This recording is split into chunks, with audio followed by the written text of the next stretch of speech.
Many of my clients always ask me, Bridget, should I rent or buy? And what I always tell them is that the only person that can answer that question is yourself. But let me share a couple of tips that will guide you to decide if renting or buying is for you.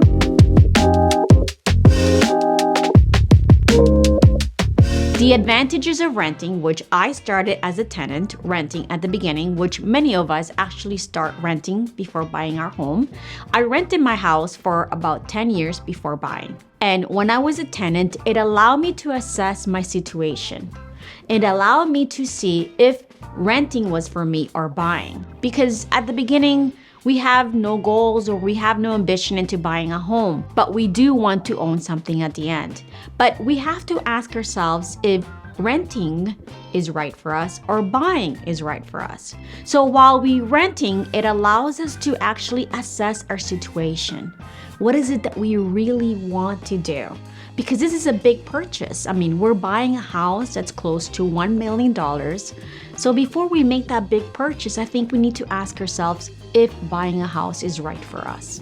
Number 2, see if it meets your lifestyle and your goals that you want to achieve in life. And number 3, renting allows you to save and decide where you want to go next before making that big purchase. So those are the big 3 advantages that I would say to everybody, that when you're thinking of buying a home, ask yourself these questions. So buying is not for everybody. Renting might be for you because you actually don't want a huge responsibility on you. Now let's look into buying. So as I mentioned earlier, I bought my house after being a renter for 10 years. I worked really hard and I saved. And when I decided to become a homeowner, I leaped right into it. I set a goal to buy a house, I achieved it, and once I achieved it, it empowered me to do a lot more. So the responsibility of achieving a goal and hitting a goal and being able to do it is what the pride of homeownership is for myself and for others. Homeownership not only just gives you that reward and empowers you, but it gives you the freedom to be able to do what you want in your house. And that's what homeownership brought to me. I bought my home and I was able to do whatever I wanted with my home. If I wanted to renovate my home or paint a home or add more value to my home, I was able to do that.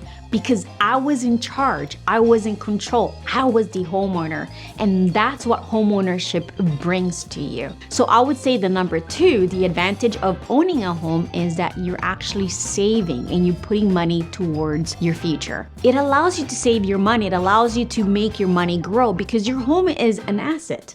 It's appreciating and you're putting money away for yourself in the future. So owning a house, it allowed me to save money and put it towards myself, meaning I'm not paying somebody else's mortgage. So let's say, for an example, let's say a family makes an income of $120,000 today. That's roughly about $10,000 a month. So that means that if they bought a house, $5,000 goes towards their mortgage and $5,000 go into living expenses. But those $5,000 that they're putting towards their mortgage is for themselves. They're not paying somebody else's mortgage. And number 3, what I would say that the best thing about owning a home is that you're creating financial wealth for yourself in the future. After owning a home for 25 years, which you've been working and paying it off, you're gonna own something that has appreciated and has increased in value. This is what I always say to my family, friends, and clients, that a home is the only investment vehicle that you can live in. So buying a home is an investment for yourself in the future. That's why our slogan is building your future.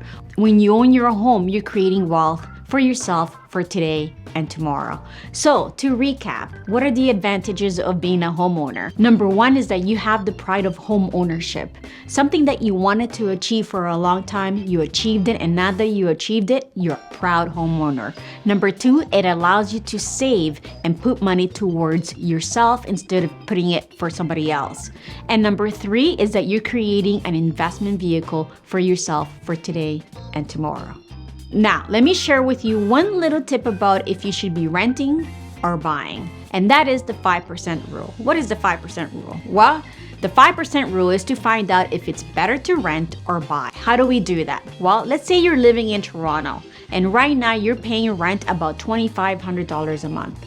With the 5% rule, if you buy a condo for $600,000, 3% is mortgage, which includes principal and interest. 1% is to maintenance fees, and 1% is to property taxes. If renting is $2,500 a month and buying a home adds up to $2,500 a month or $2,600 a month, then it makes sense to actually buy.